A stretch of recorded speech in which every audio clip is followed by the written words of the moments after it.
গরমের সময় ঘুরতে যাওয়ার কথা উঠলেই আমাদের প্রথমে মাথায় আসে পাহাড় অথবা নদী কেন্দ্রিক কোনো জায়গার কথা, যেখানে গিয়ে স্নান টান করা যায় এবং নদীর জলে পা ডুবিয়ে বসে থাকা যায়।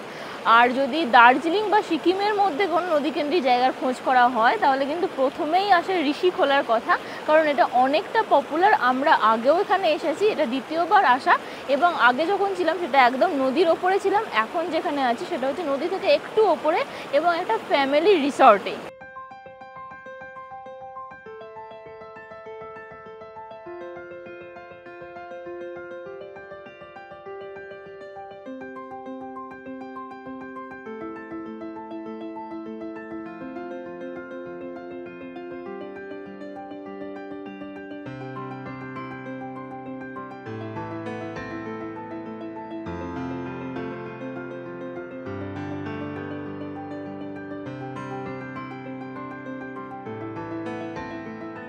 এখন যেখানে এসেছি সেই প্রপার্টির নাম হচ্ছে ওয়ান্ডার হিল রিভার রিসর্ট।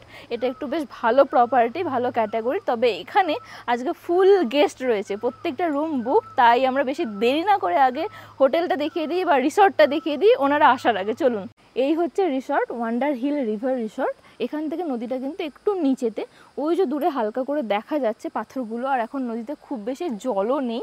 তবে ওই সমস্ত জায়গা দেখানোর আগে চলুন ভিতরটা ভালো করে ঘুরিয়ে দেখিয়ে দিই। তার আগে বলে দিই, যারা নিজেরা ড্রাইভ করে আসতে চান তাদের জন্য পুরো পার্কিং এরিয়া কিন্তু অনেকটা বড় আছে। রিসর্টে ঢুকেই প্রথম যেটা চোখে পড়বে সেটা হচ্ছে এখানে রিসেপশন এরিয়া। আর রিসেপশন এরিয়ার সামনেই একটা সুন্দর সিটিং এরিয়া আছে, যেখানে কাঠের গুঁড়ি দিয়ে বসার জায়গা করা আছে। আর সামনেটা দেখে মনে হচ্ছে ডাইনিং এরিয়া, অনেকটা বড় ডাইনিং এরিয়া। চলুন আগে আমরা ফার্স্ট ফ্লোরে যাই, কারণ সমস্ত রুমগুলো কিন্তু ওখানেই আছে বেশিরভাগ। একটু সিঁড়ি দিয়ে ওপরে উঠতে হবে, আর বেশ খোলামেলা। ওপরে উঠে এসেই এখানে টোটাল 5টা রুম আছে, 101 থেকে 105 পর্যন্ত। আমরা রুম নাম্বার 101-এ স্টে করছি। চলুন এটা একবার দেখিয়ে দিই। তো এই হচ্ছে রুম, বেশ স্পেসিয়াস এবং আলো বাতাস ভালোই খেলছে। এখানে একটা ডাবল সাইজ বেড আছে এবং তার পাশে একটা ছোট্ট সাইড টেবিল মতো করা আছে। দুদিকেই একটা উইন্ডো আছে, উইন্ডো থেকে বাইরের এরকম নদী এবং জঙ্গলের ভিউ। তার সাথে সিটিং এরিয়া আছে এবং একটা টিভিও দেওয়া আছে, একটা টেবিলও দেওয়া আছে। আর এখানে ব্যাগ ট্যাগ রাখার জন্য একটা আলমারি টাইপ করে দেওয়া আছে। আর এখানেই আছে অ্যাটাচড ওয়াশরুম। ওয়াশরুমের সাইজও কিন্তু বেশ বড় এবং বেসিক অ্যামিনিটি সমস্ত কিছুই কিন্তু আছে। এটা হচ্ছে রুম নাম্বার 102, ডাবল বেডের একটা রুম, একই ক্যাটাগরির প্রায়। এবার একটু ফ্যামিলি রুম দেখানো যাক। এটা হচ্ছে রুম নাম্বার 103। এখানে কিন্তু 2টো বেড আছে, তার সাথে বেসিক অ্যামিনিটি সমস্ত কিছুই আছে। রুমের সাইজও বেশ ঠিকঠাক এবং প্রতিটা রুমের ওয়াশরুম কিন্তু একই কোয়ালিটির, একই ক্যাটাগরির। এটা হচ্ছে রুম নাম্বার 104, আরেকটু বড় ফ্যামিলি বা গ্রুপের জন্য। এখানে 2টো কিং সাইজ বেড দেওয়া আছে, তার সাথে এখানে আছে অ্যাটাচড ওয়াশরুম। রুম নাম্বার 104 এবং 105-এর মধ্যে বেসিক ডিফারেন্সটা এটাই, এটা হচ্ছে একটা বেড একটু ছোট আছে, বাকি আর কোনো ডিফারেন্স কিন্তু নেই। ঋষিখোলাতে কিন্তু গরমের সময় প্রচুর মানুষ আসে নদীতে স্নান করার জন্য, তাই প্রতিটা রুম আপনাদেরকে ঘুরে ভালো করে দেখিয়ে দিলাম। রুম নাম্বার 101 এবং 102 এই দুটো রুমে একটা করে বেড আছে, বাকি রুম নাম্বার 103, 104 এবং 105-এ কিন্তু ডাবল বেডরুম। যে সমস্ত মানুষদের সিঁড়ি ভাঙতে প্রবলেম আছে তাদের জন্য কিন্তু গ্রাউন্ড ফ্লোরেও একটা রুম আছে, রুম নাম্বার 106। এখানে 2টো কিং সাইজ বেড দেওয়া আছে, বাকি রুমের অ্যামিনিটিস কিন্তু সেম। তো এটাই ছিল প্রপার্টিটা, এবং এই দিকে নদীটা দেখা যাচ্ছে। আর ওই যে পাহাড়টা দেখা যাচ্ছে ওটা কিন্তু ওয়েস্ট বেঙ্গল আমাদের, এটা সিকিম। আর এই রিসর্টের পিছন দিক দিয়ে যদি যান, বসার জায়গা করা রয়েছে এবং বনফায়ার আর বারবিকিউয়ের এরিয়া। এখানেও বেশ ওখানে সেট করা রয়েছে, চেয়ার টেয়ার দেওয়া রয়েছে। এখানটা বেশ ভালো, নদীর ভিউ দেখতে দেখতে কিন্তু আপনারা বিকালের স্ন্যাক্স করতে পারেন বা যে কোনো টাইমে বসে থাকতে পারেন, এনজয় করতে পারেন এই জায়গাটায়। এই জায়গাটা কিন্তু বেশ খোলামেলা লাগলো। আর এখান থেকে নদীটা আরো ভালোভাবে দেখা যাচ্ছে, যে ব্রিজগুলো ওগুলোও কিন্তু দেখা যাচ্ছে। এই জায়গাটা এখন একটু অগোছালো হয়ে রয়েছে, একটু মেনটেনেন্সের দরকার, নাহলে এখান থেকে বসে কিন্তু নদী পাহাড়ের ভিউ একসাথে এনজয় করা যাবে। এই প্রপার্টির আমার বেস্ট পার্ট কিন্তু এই জায়গাটা লেগেছে, বাইরেটা এরকম বসার টেবিল চেয়ার রয়েছে, তার উপর নদীর শব্দ শুনতে পাচ্ছে এবং মিষ্টি মধুর একটা হাওয়াও আসছে। এখন এতটা গরম, রোদে দাঁড়ানো যাচ্ছে না। আর আরও একটা কথা আমি বলি, এই যে জায়গাটা নদী থেকে একটু ওপরে উঠে যে এই রিসর্টটা, এটা আমার মতো শান্তিপূর্ণ মানুষ যারা শান্তিপূর্ণ জায়গায় থাকতে যারা পছন্দ করেন তাদের জন্য কিন্তু খুব ভালো হবে। কারণ নদীর পাশে, একদম নদীর ওপরে থেকেছি আগেও আমরা, ওখানে গিয়ে হই হুল্লোড়টা একটু বেশি হয়। যেটা এখনও আমি শুনতে পাচ্ছি। নিচের দিকে কিছু প্রপার্টি আছে যেগুলো একদম নদীর ওপর, মাঝে মধ্যে লাউড মিউজিক এবং হই হুল্লোড়ের আওয়াজটা আসছে, যেটা আমার পার্সোনালি অতটা ভালো লাগে না। এই জায়গাটা এলে কি পাবেন, নদীটা দেখতেও পাবেন, নদীর আওয়াজও পাবেন, হাওয়াও পাবেন, শান্তি পাবেন। তার উপর যখন ইচ্ছা যাবে টুক করে এখানে নিচে নেমে গিয়ে যতক্ষণ ইচ্ছা নদীতে কাটিয়ে আবার চলেও আসতে পারবেন। মানে এই ধরনের জিনিস যারা পছন্দ করেন তাদের জন্য কিন্তু এই জায়গাটা ভালো। ভাবুন গরমটা কতটা বেড়েছে, এই দুটো বাচ্চাই এখানে শুয়ে আছে, একজন জিভ বার করতে করতে হাঁপাচ্ছে আর এই ঠান্ডায় শুয়ে আছে। মানে কি গরম বাড়ছে, পশু প্রাণীগুলো ধুঁকছে টাইপের এরকম। এখানে আজকে যেহেতু ফুল গেস্ট আছে, একটা প্রেশার রয়েছে, তাই আমরা ভাবলাম আগে ভাগে আমরা লাঞ্চটা সেরে নিই, তো ওটা করি একবারে শান্তি মতো নদীতে ঘুরে আসবো। একদম বাঙালি লাঞ্চ আছে, ভাত আছে, এটা হচ্ছে ছোট ছোট পাঁপড় ভাজা, ব্যাট ভাজা বলতাম আমরা ছোটোবেলায়, বাঁধাকপির তরকারি, এখানে আছে মুসুর ডাল, এগ কারি, আমার ফেভারিট টমেটোর চাটনি আছে, তার সাথে হচ্ছে আলু ভাজা, আর এখানে একটা আচার আছে, আর সুন্দর করে স্যালাড আছে। তো অনেক কিছুই আছে, খিদেও পেয়েছে, আগে খেয়ে নিই। এখানে কিন্তু লাঞ্চের টেস্ট বেশ ভালোই ছিল, মানে ঘরোয়া টাইপের রান্না এখানে করা হয়েছে, স্পেশালি বাঁধাকপির তরকারিটার কথা বলবো। আর এখন এই মুহূর্তে রোদ্দুরটা প্রায় চলে গেছে, কিছুক্ষণ আগে চড়া রোদ্দুর ছিল, আমরা একটুখানি রুমের মধ্যে রেস্ট নিলাম, একটু যেই বিকাল বিকাল হচ্ছে, এখন হালকা ফুরফুরে একটা হাওয়া দিচ্ছে, এখন একটু নদীর দিকে যাচ্ছি।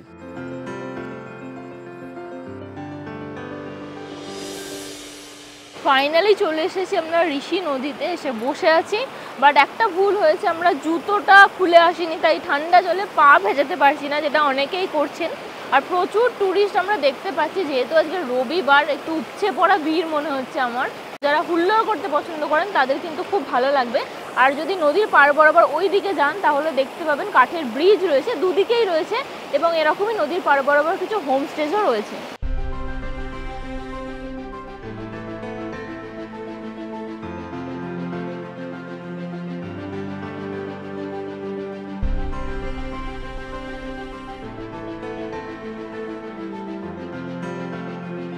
যাওয়ার সময় হয়েছে, একটু নদীর জলটা স্পর্শ করে যাই, এত গরম।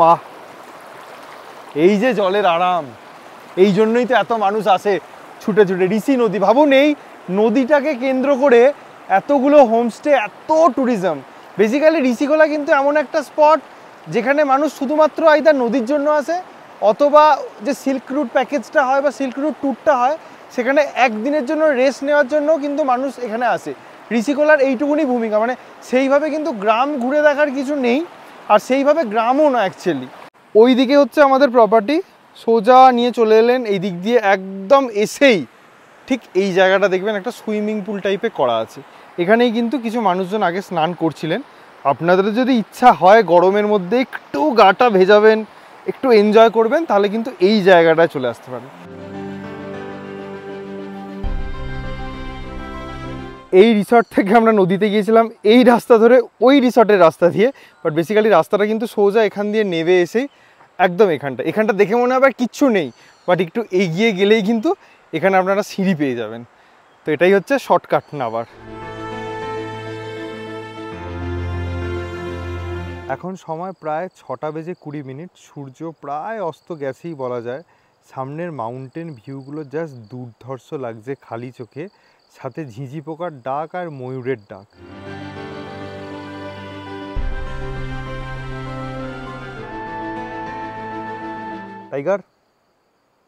টাইগার ভালো লেজ না আছে, ওর কোনো নাম নেই, ওর নাম আজ থেকে আমরা দিলাম লায়ন।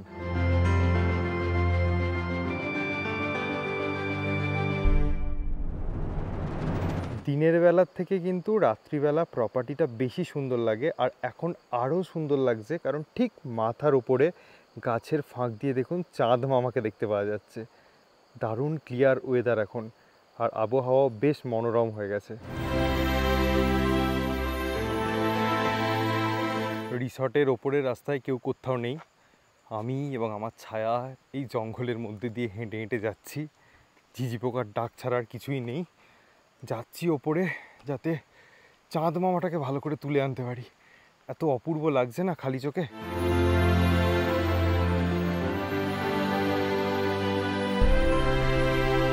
একদিকে পূর্ণিমার চাঁদ, নদীর আওয়াজ, সন্ধ্যের এই অ্যাম্বিয়েন্স, তার মধ্যেই কিন্তু চলে এসছে গরম গরম ভেজ পকোড়া, তার সাথে চা।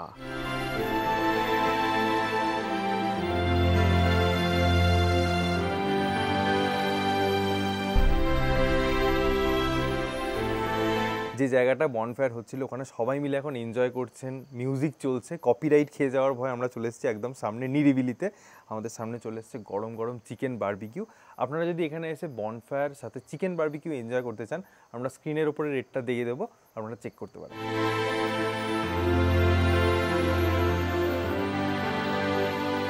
সন্ধ্যে থেকে কিন্তু আমাদের বেশ ভালোই খাওয়া দাওয়া চলছে, বারবিকিউয়ের টেস্ট কিন্তু বেশ ভালোই ছিল। এখন আবার ডিনার টেবিলে চলে এসেছি, ডিনারও আসছে। পায়েলের ফেভারিট ফ্রায়েড রাইস, তার সাথে চিলি চিকেন, যদিও এটা একটু গ্রেভি টাইপের। ঋষিখোলাতে আমাদের এটা দ্বিতীয়বার আসা এবং দাবি করে বলতে পারি বেস্ট ডিলাক্স প্রপার্টি কিন্তু ঋষিখোলাতে এই মুহূর্তে এটাই আছে। এখানে থাকা এবং খাওয়ার খরচা শুনলে কিন্তু আপনারাও একটু অবাক হবেন, যেরকমটা আমরা হয়েছিলাম। সিজনে এটার রেট হচ্ছে 1200 per person per day, including all meals, এবং অফ সিজনে মাত্র 1000 টাকা। আপনারা রুমের কোয়ালিটি দেখেছেন, খাবার দেখেছেন, ডিনারের টেস্টও বেশ ভালো ছিল। সব মিলিয়ে 1000 টাকার মধ্যে কিন্তু দারুণ একটা অপশান ঋষিখোলার এই রিসর্টটা। তো আমাদের তো বেশ ভালোই লেগেছে। ডেসক্রিপশান এবং স্ক্রিনের ওপরে নোরানের নাম্বার দেওয়া থাকবে, আপনারা চাইলে কিন্তু কল করে বুক করতে পারেন।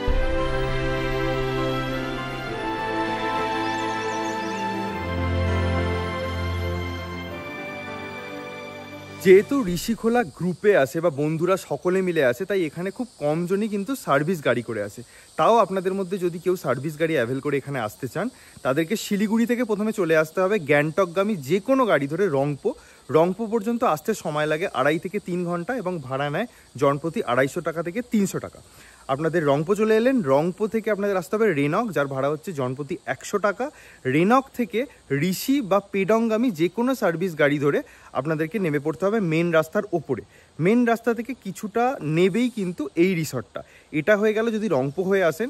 যদি কেউ কালিম্পং ভায়া হয়ে আসতে চান, আপনাদের পানি ট্যাঙ্কি মোড়ে চলে যেতে হবে, ওখানে কালিম্পংয়ে শেয়ার ট্যাক্সি স্ট্যান্ড আছে, অথবা বাসও ছাড়ে, জনপ্রতি 100 টাকা থেকে 200 টাকা ভাড়া নেয় বাস এবং শেয়ার গাড়ি নিয়ে। আপনারা কালিম্পং চলে এলেন, কালিম্পং থেকে চলে আসবেন পেডং, আলগাড়া হয়েও পেডং আসতে পারেন, অথবা পেডংয়ে ডাইরেক্ট সার্ভিস গাড়ি আছে 80 টাকা জনপ্রতি। পেডং থেকে আবার রেনকগামী যে কোনো সার্ভিস গাড়ি ধরলে কিন্তু একদম মেন রাস্তার উপরে নামিয়ে দেবে, সেখান থেকে একটুখানি নেবেই কিন্তু এই রিসর্টটা।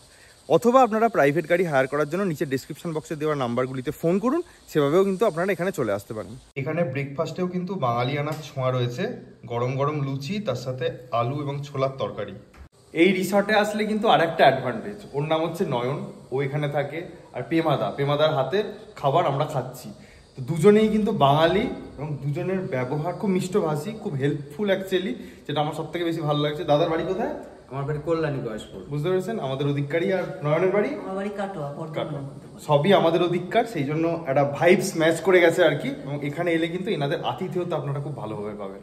এখানে কাল থেকে যা খাবার দাবার খাচ্ছি বেশ ভালোই লেগেছে। তার মধ্যে যদি সব থেকে বেস্ট বলেন, সব থেকে বেস্ট, হ্যাঁ, সেটা হচ্ছে এই ছোলা আলুর তরকারিটা দুর্দান্ত বানিয়েছিলেন দাদা। জাস্ট এসে আমি খুব খুশি, এবং এদের ব্যবহার এবং এদের এই ন্যাচারাল বিউটি সব জায়গায় পাওয়া যায় না। হোটেলের যে যারা মানে কর্মকর্তা আছে বা যারা অর্গানাইজেশন আছে, তারা খুব ভালো, ব্যবহার খুব ভালো, এবং আপনারা নির্দ্বিধায় এখানে আসতে পারেন। Thank you uncle. এখন প্রায় সকাল 8:30, রিসর্ট থেকে আমাদের একটা ছোট ওয়াগনার গাড়ি অ্যারেঞ্জ করে দিয়েছে। আমরা এখান থেকে বেরিয়ে এখন যাচ্ছি রংপু। টাটা দাদা, নয়ন, ভালো থেকো, আসি একদম। আপনারা কালিম্পংয়ের দিকে আসবেন নাকি রংপো থেকে আসবেন, এটাই হচ্ছে মেন রাস্তা। ঠিক এখানে আপনাদেরকে নামতে হবে, দেখবেন এখানে ওয়ান্ডার হিল রিভার রিসর্টের একটা বোর্ড দেওয়া আছে, আর এই যে রাস্তাটা নেমে যাচ্ছে, এই রাস্তাটা দিয়ে নেবেই কিন্তু রিসর্টটা।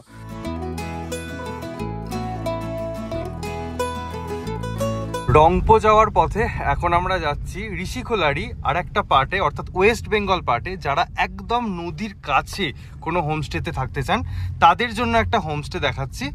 তো এই হচ্ছে রাস্তার, এখন রাস্তাগুলো এত ভালো লাগছে কারণ কচি কচি সবুজ সবুজ পাতাগুলো গজিয়েছে, জাস্ট দুর্ধর্ষ লাগছে এই রাস্তা দিয়ে যেতে। মেন রাস্তা থেকে কিছুটা নিচে নেমে আসতে হয়।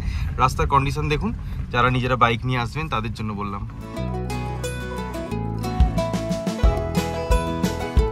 বড় বড় উঁচু উঁচু বোল্ডার বা পাথর আছে, কিন্তু 4 হুইলার নিয়ে এলে গ্রাউন্ড ক্লিয়ারেন্স বেশি আছে, এরকম গাড়ি নিয়ে আসার চেষ্টা করবেন।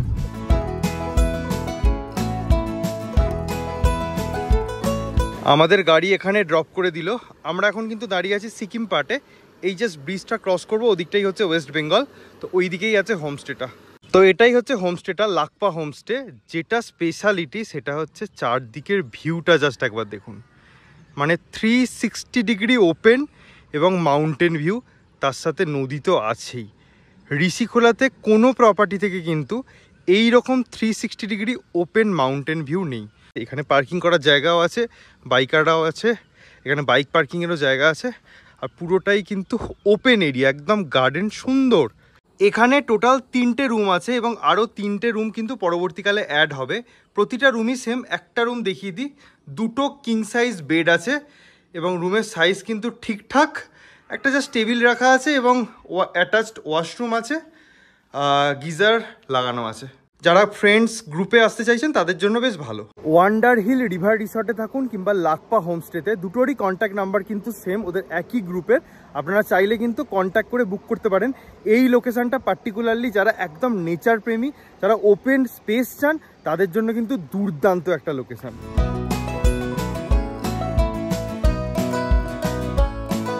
এক্সপার্ট ড্রাইভার না হলে কিন্তু এই রাস্তায় ছোট গাড়ি নিয়ে আসার রিস্কটা নেবেন না প্লিজ। যারা পরবর্তীকালে ঋষিখোলা আসছেন, যেহেতু এটা ওয়েস্ট বেঙ্গল এবং সিকিমের বর্ডার, ওখানে কিন্তু চেকপোস্ট আছে।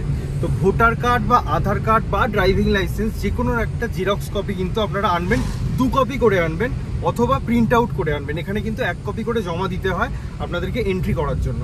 সময় এখন প্রায় 10:30। আমরা ফাইনালি এসে পৌঁছালাম রংপো। এবার এখান থেকে আমরা শেয়ার্ড গাড়ি করে যাব শিলিগুড়ি। 77 কিলোমিটার এখান থেকে শিলিগুড়ি। রংপো থেকে শিলিগুড়ি যাওয়ার ভাড়া হচ্ছে 300 পার পারসন। সো এখানেই ব্লগটা এন্ড করছি। যদি ভালো লেগে থাকে do like, comment, share and subscribe, bell notification on করে দেবেন। সকলে খুব ভালো থাকবেন আর এভাবেই দেখতে থাকুন সায়াল স্টোরিজ।